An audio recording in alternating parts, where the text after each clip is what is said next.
As a computer nerd, NITE Team 4 raises a few questions quickly. Did they just say that? Did they just subtly mention Kevin Mitnick? Did they just explain DNS to me? The answer is yes to all of these questions. I was hooked.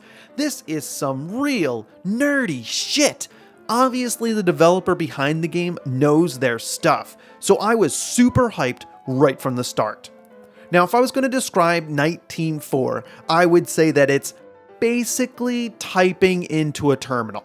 Now, I'm sure the next question they would have is, how is that fun?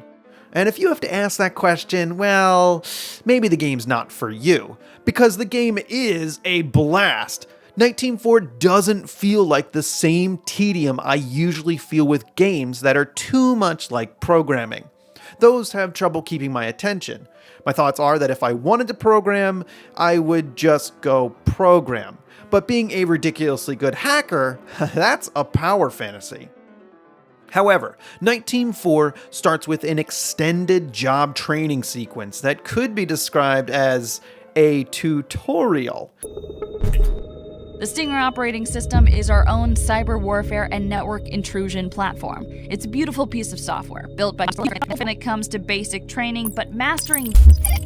Comm check, 1127. Hey, this is Agent Dylan. I'll be your wingman during training. In which you gain practice using all your hacking tools, terminals, and data.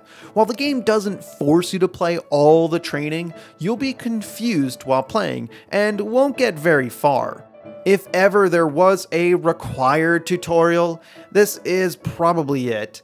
There are so many different hacking tools available, and knowing which one does what is important. They're all for a specific type of data, like how you use the DNS and vhost mapping tool if you only have a domain name, or you use the aircrack tool if you have the target's daily schedule.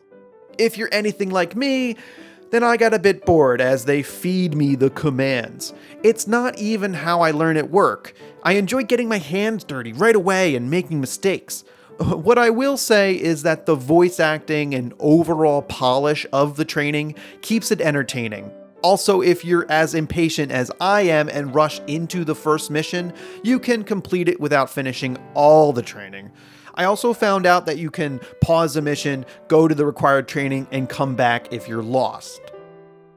Nonetheless, I'm finding that they did a great job with the interface. It works like a real computer. You can tab through the multiple command line windows you have open, tab through fields, there's tab completion, and type exit to close a window. Now, look, maybe you don't know, but a lot of these games either don't take the time to get it right or just have no idea, so you think something silly like typing exit into a window isn't a big deal, but it is. It really is.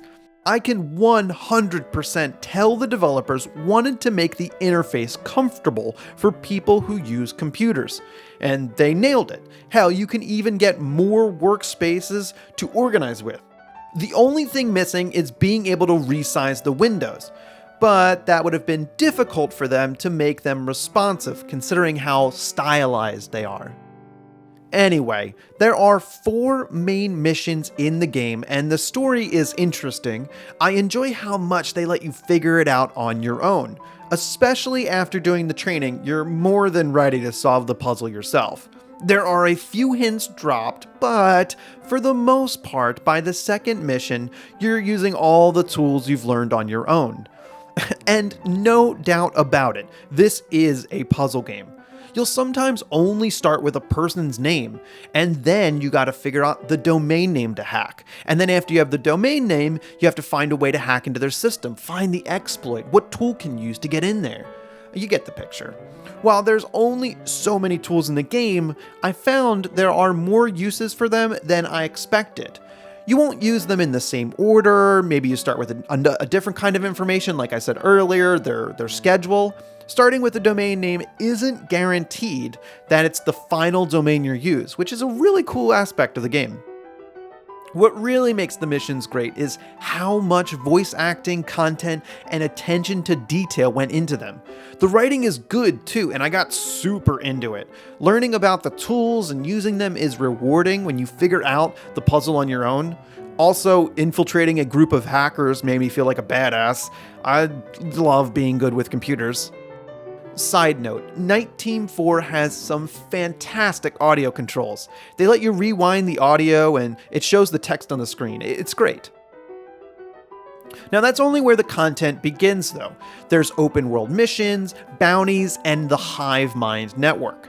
And that last one, the Hive Mind network, that's the area with user-created missions, and they're super intense. Most of them will require you to search outside the game for information. One of them even asks you to send emails to a Gmail account, which is a little weird. I gave it a shot, and it's obviously an auto-response account, which looks like it keeps going deeper. So if you like games that ask for you to do outside research, here it is. The long-running content really adds a ton to the game. I'm amazed it's here. I also started one of the open world missions, and it's equally as hard, although more polished than the Hive Mind. You're given a report with minimal information and links to do real research. This is a bit different from the normal content. Instead of infiltrating a group, it takes a lot more research and work. This seems a lot more like a real job, which could be appealing to many people, but it's not really my style. I expect this would be a lot easier with backup like in the story missions, so maybe get a partner to play with. Now keep in mind, there is a multiplayer mode here, but it's in beta, so expect bugs, and 2 minds are always better than 1. Right now it only works for the story mode and the Hive Mind network though. So, who is NITE Team 4 not going to work for? Yeah, that's easy. If you hate typing into a console or a game without graphics, then steer clear. Also avoid if you think you're going to get bored waiting for all the terminals to stop running. This has a real-time component to it. You have to wait for the computer to brute force passwords, just like in real life. Now I noticed you can crank up that password tool so it could potentially take half an hour. Wow. That never happens in the story mode though, so don't worry. Overall, NITE Team 4 is a fun experience and I loved it. Being a badass hacker is awesome and the amount of polish here is insane. There's also plenty of content now, even though I would like to see the roadmap. But if I had to guess, I'm gonna say they're gonna keep adding new content, which is really exciting. So crank up some appropriate music and get hacking. Hey, thanks for watching.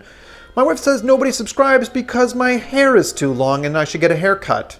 I don't believe her. Prove her wrong.